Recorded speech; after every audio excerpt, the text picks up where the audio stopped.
27 Oktober. Seëninge beloof aan diegene wat in Christus bly. Die vervolgdes ontvang die koninkryk. Salig is die wat vervolg word, ter wille van die geregtigheid, want aan hulle behoort die koninkryk van die hemel. Matteus 5 vers 10. Jesus beloof sy volgelinge nie aardse heerlikheid of rykdom of 'n sorgelose lewe nie, maar hy bied hulle die voorreg om saam met hulle meester in die weë van selfverloning en verwyte te wandel, omdat die wêreld hulle nie ken nie.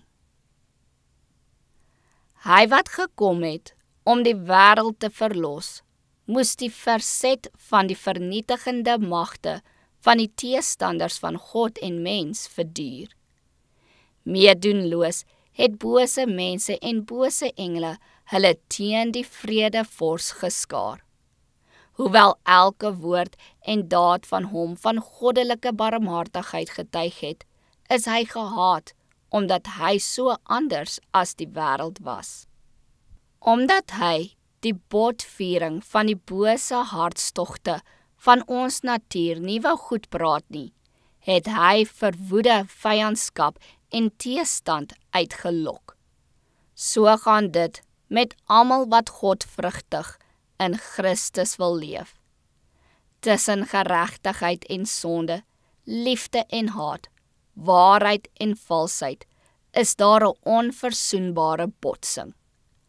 As iemand die liefde van Christus en 'n mooi heilige lewe aan die dag lê, trek hy die onderdane van die koninkryk van die Satan weg.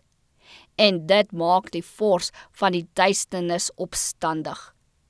Vervolging en verwyt wag vir almal wat met die gees van Christus besiel is. Die aard van die vervolging verander met die tyd, maar die beginsel, die onderliggende gees, is nog dieselfde as die wat sedert die dae van Abel tot die dood van die Here se uitverkorenes gelei het. Die mens wat strewe na eenheid met God, sal ontdek dat die kruis steeds aanstoot gee. Owerhede en magte en bose geeste in die lig verset hulle teen almal wat gehoorsaam aan die wet van die hemel wil wees.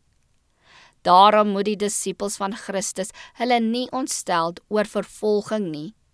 Hulle moet liewer bly wees, want dit is 'n bewys dat hulle in die voetstappe van hul meester volg. Te midde van beproewinge en verdrukking word die heerlikheid, karakter van God in sy uitverkorenes geopenbaar.